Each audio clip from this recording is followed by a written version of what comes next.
Refractive index को बेटा हम ये ईटा से रिप्रेजेंट करते हैं, इसके अलावा हम इसको म्यू से भी रिप्रेजेंट करते हैं। जितना ज्यादा रिफ्रैक्टिव इंडेक्स उस मीडियम का उतनी कम वहां वेलोसिटी। सर स्नेल्स ने क्या ऐसा दिया था, उन्होंने फॉर्मूला दिया था sine i, sine of angle of incidence upon sine of angle of refraction is gives us always a constant, एक कांस्टेंट वैल्यू देता है। हेलो मेरे प्यारे दोस्तों, light reflection and refraction chapter के पार्ट 2 में आपका स्वागत है। पेपर्स चल रहे हैं, क्विक रिवाइज करना चाहते हैं, क्विक रिवीजन सीरीज में आप सभी का स्वागत है। बिना समय को गवाए चलिए शुरू करते हैं हमारे आज के इस टॉपिक को और जल्द से जल्द कंप्लीट करने की कोशिश करते हैं। मेरे प्यारे दोस्तों, रिफ्लेक्शन पढ़ाया था, रिफ्रैक्शन को जरा जानते हैं। देखिए, जब मैंने बोला था एक लाइट रे किसी मीडियम से जा रही हो दूसरे मीडियम की तरफ, वो दोनों के मिलने वाले एक परत पर पहले क्या करती है, टकराती है, जिसे हम इंटरफेस कहते हैं। ये लाइट इससे टकराई, तब दो चीजें होंगी, या तो ये टकराकर इसी मीडियम में वापस आ जाए, उसे रिफ्लेक्शन कहते हैं। यहां रिफ्रैक्शन हम पढ़ रहे हैं, वो प्रोसेस क्या है, जब एक लाइट रे एक मीडियम से इंटरफेस में टकराने के बाद पास कर जाए दूसरे मीडियम में, इसको बोला जाता है रिफ्रैक्शन बेटा। जब ये एक मीडियम से दूसरे मीडियम में इंटरफेस के थ्रू जा रही होती है, इसकी डायरेक्शन में चेंज आता है बेटा, उसी बेंडिंग को, उसको हम बेंडिंग कह देते हैं, क्योंकि हमें वो मुड़ा हुआ नजर आता है। जैसे इधर आप देखिए, ये पेंसिल आपको क्या हो रही, उठी हुई नजर आ रही है, तो बेंड कर गई। हमने बोला बेंड नहीं, एक्चुअल में जो लाइट रेस पानी के अंदर से आ रही है पेंसिल की, वो बेटा थोड़ा अपनी डायरेक्शन को बदल चुकी है। अब हम तो ये जानते हैं लाइट रे सीधे चलना जानती है, तो हम उसको पीछे सीधे मिलाते हैं और हमें लगता है अरे ये तो मुड़ी हुई है। आई मेरी बात समझ में? ये एक तरीका भ्रम है, इल्यूजन है मेरे प्यारे दोस्तों। किसका? ऑप्टिकल इल्यूजन, जिसे हम रिफ्रैक्शन बोलते हैं, जिसमें हमें लाइट कोई भी ऑब्जेक्ट बेंड करा हुआ नजर आता है, लेकिन बेंडिंग फिनोमेना नहीं, चेंज इन डायरेक्शन। अभी जो लाइट की डायरेक्शन में चेंज आया, ये आया क्यों बेटा? ये आया जब एक मीडियम से दूसरे मीडियम में हमारी लाइट रे ट्रेवल करती है, तो उसकी वेलोसिटी में चेंज आ जाता है। मतलब यहां जो दो वेलोसिटीज मैंने लिखी है, लाइट की ही वेलोसिटी है, लेकिन एक मीडियम में अलग है, दूसरे मीडियम में अलग है। इसी वेरिएशन के चलते हम क्या बोलते हैं, लाइट की डायरेक्शन बदल गई मेरे प्यारे दोस्तों। तो मैंने इन शॉर्ट आपको रिफ्लेक्शन के बारे में सब कुछ समझा दिया है। यहां पे आपके लिए प्रॉपर डेफिनेशन लिखी हुई है, रिफ्लेक्शन क्या होता है मेरे प्यारे दोस्तों। पेपर में आता है तो इस तरीके से लिखेंगे, और ये डायग्राम जरूर बनाकर आएंगे, फिगर जरूर बना के आएंगे, जो इधर पे को बनाई हुई है मैंने, ये वाली बेटा, ये वाली बहुत ज्यादा जरूरी है, जिसमें आप एक रे को इंटरफेस की तरफ जाते दिखाएंगे, एक मीडियम दूसरा मीडियम, ये जो लेयर है ये क्या कहलाती है, इंटरफेस कहलाती है। लाइट गई, इंसिडेंट रे, लाइट रिफ्रैक्ट कर गई, रिफ्रैक्ट, तो रिफ्रैक्टेड रे कहेंगे। 90 डिग्री पर इंटरफेस के साथ हम एक इमेजिनरी लाइन बनाएंगे, इसको हम क्या बोलते हैं बेटा, नॉर्मल बोलते हैं। अब मेरे प्यारे दोस्तों, बात आती है आगे, एक और चीज मैंने बोली थी, जब लाइट एक मीडियम से दूसरे मीडियम में जा रही है तो वेलोसिटी में चेंज आ रहा है मेरे प्यारे दोस्त, वेलोसिटी में चेंज आ रहा है। अब भाई अगर मैं ये पता लगा सकता हूं कि एक मीडियम में जो लाइट है, स्पीड ऑफ लाइट, वो दूसरे के कंपैरिजन में कितना फास्ट या कितना स्लो चल रही है, तो वो जो नंबर है कितना फास्ट है, 2 गुना, 3 गुना, 4 गुना, 1.5 गुना, 3.25 गुना, 2.25 गुना, ये जो गुना मैं बोल रहा हूं, ये नंबर जो मैं बोल रहा हूं, इसी नंबर को हम बोलते हैं बेटा रिफ्रैक्टिव इंडेक्स। क्या बोलते हैं मेरे प्यारे दोस्तों? रिफ्रैक्टिव इंडेक्स बोलते हैं। जब हम कंपैरिजन करते हैं दोनों मीडियम्स की वेलोसिटी का आपस में, यानी कि मान लो V1 और V2 दो वेलोसिटीज हैं जो कि अलग अलग मीडियम में है लाइट की, तो इन दोनों का जब मैं रेशियो लूंगा, रेशियो लेने का मतलब एक नंबर निकालना होता है इन दोनों के बीच का, ये भी मीटर पर सेकंड, ये भी मीटर पर सेकंड, कट जाएगी ना यूनिट, बचा नंबर, वो जो नंबर होगा बेटा वो क्या कहलाएगा, रिफ्रैक्टिव इंडेक्स कहलाएगा उस मीडियम का। अब मेरे प्यारे दोस्तों, रिफ्रैक्टिव इंडेक्स को लिखने के तरीके होते हैं, पहले आप ये समझ लीजिए रिफ्रैक्टिव इंडेक्स क्या है। रिफ्रैक्टिव इंडेक्स को बेटा हम ये ईटा से रिप्रेजेंट करते हैं, इसके अलावा हम इसको म्यू से भी रिप्रेजेंट करते हैं। आई मेरी बात समझ में? एनसीईआरटी में आपको ये ईटा की फॉर्म में दिखेगा। इसके अलावा रिफ्रैक्टिव इंडेक्स के अलावा एक एब्सोल्यूट रिफ्रैक्टिव इंडेक्स होता है बेटा। एब्सोल्यूट वर्ड जहां भी आप पढ़ लेंगे, आपको बस याद रखना है, ये एब्सोल्यूट वर्ड जहां भी आप पढ़ लेंगे मेरे प्यारे दोस्तों, आपको ये याद रखना है कि जो स्पीड ऑफ लाइट है, हम उसको कंपेयर कर रहे हैं, जो speed of light in air है, एयर के कंपैरिजन में किसी भी मीडियम का क्या निकाला जा रहा है,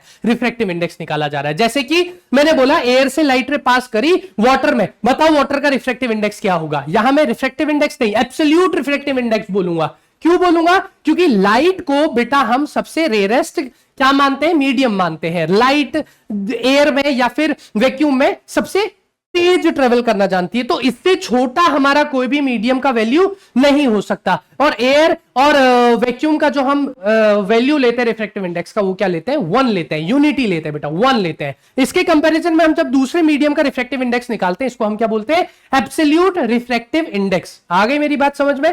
ठीक हो गया। अब मैं आपको कुछ चीजें यहां पे कुछ समझाने वाला हूं, उस पर थोड़ा जल्दी से नजर डालिएगा। देखो मेरे प्यारे दोस्तों, जो ये रिफ्रैक्टिव इंडेक्स होता है किसी भी मीडियम का, जितना ज्यादा रिफ्रैक्टिव इंडेक्स उस मीडियम का, उतनी कम वहां वेलोसिटी। क्यों भैया? अरे मैं ये बता रहा हूं कि एक मीडियम में स्पीड ऑफ लाइट दूसरे के कंपैरिजन में कितना स्लो भाग रही है, फास्ट भाग रही है। आई मेरी बात समझ में? अगर रिफ्रैक्टिव इंडेक्स किसी भी मीडियम का बहुत ज्यादा होगा, तो उधर लाइट की स्पीड क्या होगी? कम होगी। लाइट की स्पीड कम होगी, यानी कि रिफ्रैक्टिव इंडेक्स ज्यादा, वहां चेंज इन डायरेक्शन ज्यादा होगा, यानी कि लाइट बैंड ज्यादा करेगी। जैसे कि सबसे जो मैं बोलूंगा डेंसर मीडियम जो हमारे लिए डायमंड होता है। क्या होता है? डायमंड। डायमंड में सबसे ज्यादा लाइट क्या करती है? बैंड करती है। और सबसे रेयरेस्ट क्या होता है? एयर होता है। इनके बीच में अलग अलग होते हैं, वाटर होता है, ग्लास होता है, तरह तरह के आपको फ्लूइड्स भी मिल सकते हैं। आई मेरी बात समझ में? तो रिफ्रैक्टिव इंडेक्स किसी भी मीडियम का क्या होता है बेटा? इनवर्सली प्रोपोर्शनल होता है उस मीडियम में लाइट की जो स्पीड है उसके। अब एक बात और ध्यान दीजिए, अगर मैं एब्सोल्यूट रिफ्रैक्टिव इंडेक्स लिखना चाहता हूं, ये जो रिफ्रैक्टिव इंडेक्स है किसी भी मीडियम का, उसमें जो लाइट की स्पीड है वो ये रिप्रेजेंट कर रहा है। अगर एब्सोल्यूट रिफ्रैक्टिव इंडेक्स की बात करूंगा तो हमें कुछ नहीं करना, C/V लिख लेना है। C क्या है? स्पीड ऑफ लाइट, जिसकी वैल्यू होती है 3 × 10⁸ मीटर पर सेकेंड। मेरे प्यारे दोस्तों, आगे मेरी बात समझ में? अब एक बात सुनना जरा। मान लो एक मीडियम है जिसका रिफ्रैक्टिव इंडेक्स मैंने मान लो N1 बोल दिया बेटा, N1, उधर उसकी वेलोसिटी V1 है। अब ऐसे ही दूसरा रिफ्रैक्टिव इंडेक्स ले लिया मैंने, उधर उसकी लाइट की स्पीड क्या है? V2 है। अब उसने मुझसे पूछा, पेपर में 2 तरीके से क्वेश्चन पूछ सकता है। रिफ्रैक्टिव इंडेक्स ऑफ 2, मैं लिख देता हूं यहां पे को अच्छे से, refractive index of 2 medium 2 with respect to medium 1, with respect to medium 1। इसको आप कैसे लिखेंगे? या इसी का उल्टा, क्या? Refractive index of medium 1 with respect to medium 2, with respect to medium 2। बेटा अगर ये पूछ लिया, आप इन दोनों के लिए क्या जवाब देंगे? कुछ नहीं करना बेटा, सिचुएशन यही रहेगी कि एक मीडियम था, उस मीडियम से लाइट गई, दूसरे मीडियम में जाकर क्या हो गई? चेंज हो, ऐसा कुछ। ये रे डायग्राम हो गया हमारा। अब आपको कुछ याद नहीं रखना, आपको बस याद रखना है कि जिसका रिफ्रैक्टिव इंडेक्स मांग रहा है आप उसको लिखेंगे ऊपर, जिसके रिस्पेक्ट में मांग रहा है, विद रिस्पेक्ट टू, जिसके रिस्पेक्ट में मांग रहा है उसको आप लिखेंगे नीचे। अब आपको पता है रिफ्रैक्टिव इंडेक्स इनवर्सली प्रोपोर्शनल होता है, यानी कि यहां 2 तो वेलोसिटी यहां 2 की आ जाएगी, यहां 1 वेलोसिटी यहां 1 की आ जाएगी। आई मेरी बात समझ में बेटा?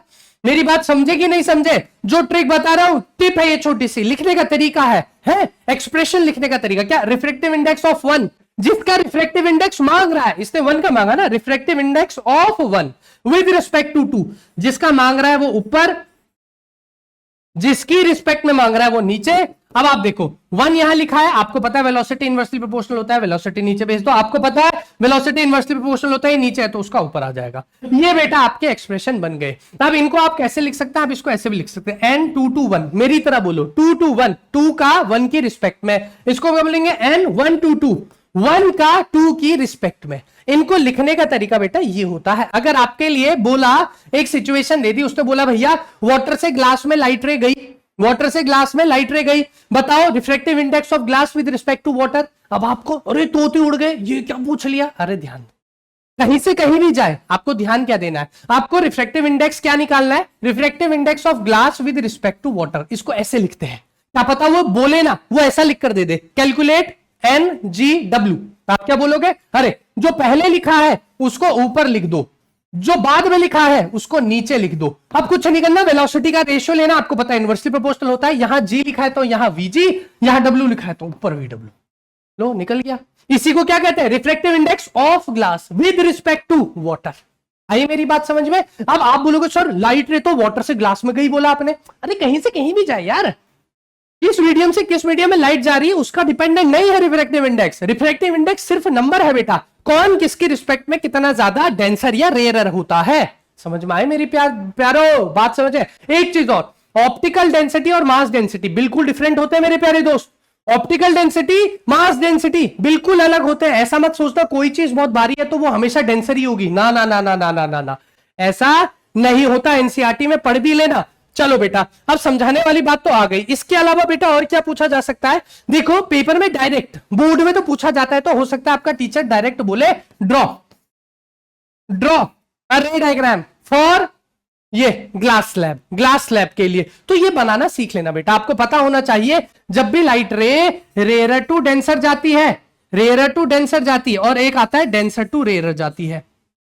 लाइट रे रेयर टू डेंसर जाती है, bends towards normal, bends towards normal मतलब कि नॉर्मल की तरफ झुक जाती है, नॉर्मल की तरफ झुक जाती है। यानी कि आप जब भी रे डायग्राम बनाएंगे, आपने बनाओ ये नॉर्मल बना दिया है, आपने बोला कि एक लाइट रे आई, ये रेयर मीडियम, ये डेंसर मीडियम, तो ये क्या करेगा? इसका रास्ता तो सीधा था लेकिन ये बेंड कर जाएगा नॉर्मल की तरफ। अगर डेंसर टू रेयर जा रही है, bends away from normal, normal से दूर भाग जाती है बेटा, bends away from normal, bends away from normal. आगे मेरी बात समझ में? थोड़ा आगे पीछे हो रहा हो, ऊपर नीचे हो रहा हो स्पेलिंग्स में तो ध्यान देना बेटा, फटाफट लिखवा रहा हूं, आपका क्विक रिवीजन करा रहा हूं, तो इस चीज के लिए भैया क्षमा प्रार्थी हूं। आ गई बात समझ में? ठीक है। एक चीज और, अब काम की बात क्या आती है? Laws of reflection. भैया आपने बोला सर लॉज ऑफ रिफ्लेक्शन तो आपने पढ़ाए हैं, लॉज ऑफ रिफ्लेक्शन क्या होते हैं? बहुत आसान है। जैसे वहां angle i equal to angle r होता है, यहां नहीं होता, यहां नहीं होता प्यारे, ध्यान से देख। या तो वो बेंड कर रहा है टुवर्ड्स नॉर्मल या अवे फ्रॉम नॉर्मल, तो आई और आर कभी भी बड़े नहीं हो सकते, आई और आर कभी भी बड़े नहीं हो सकते। तो इनके बीच में रिलेशनशिप क्या है? स्नेल्स सर थे हमारे बेटा। सर कौन से? Snell's sir.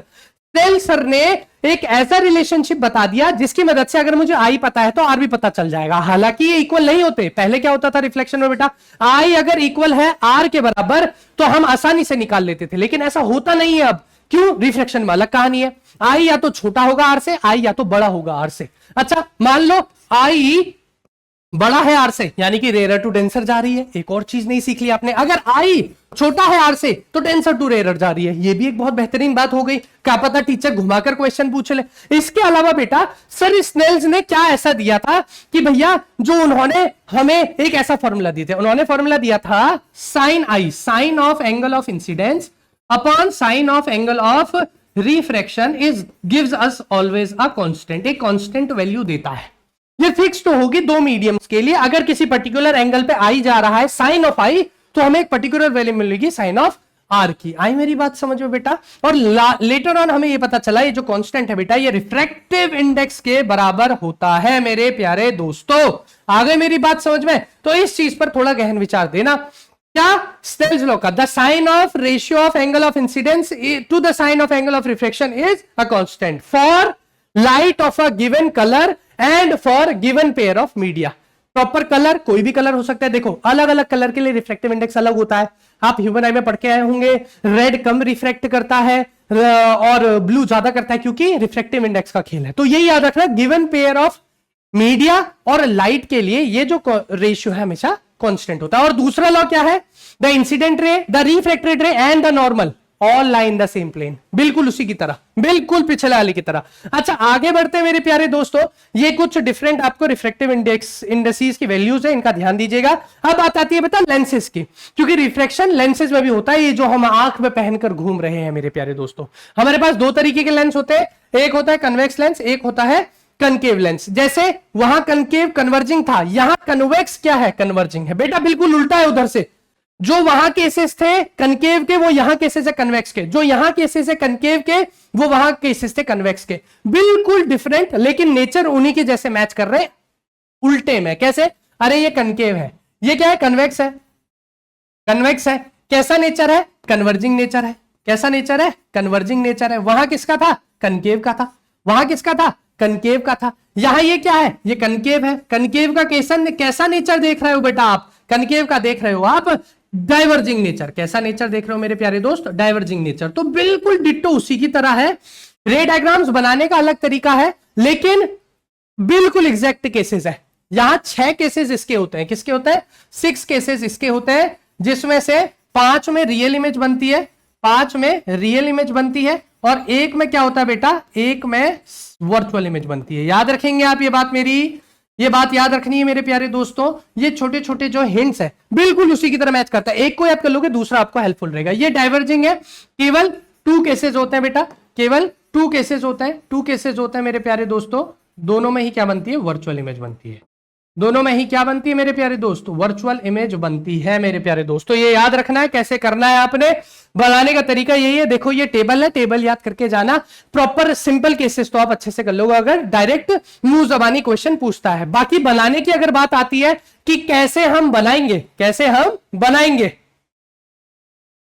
अरे यार ये दूसरा वाला पीडीएफ लग गया लग रहा है, चलो कोई दिक्कत की बात नहीं मेरे प्यारे दोस्तों। एनसीईआरटी की किताब खोलना, एनसीईआरटी की किताब में आपके सारे केसेस लिखे हुए हैं मेरे प्यारे दोस्तों, ठीक है, ज्यादा टाइम वेस्ट नहीं करते हैं। अब आपको मैं एक काम की चीज और बताता हूं जो कि बहुत ज्यादा इंपॉर्टेंट है, क्या है, sign convention for spherical mirrors. Spherical mirrors के लिए साइन कन्वेंशन बहुत ज्यादा जरूरी है। साइन कन्वेंशन डिट्टो उसी की तरह फॉलो होता है, डिट्टो फॉलो होगा, डिट्टो फॉलो मिरर्स,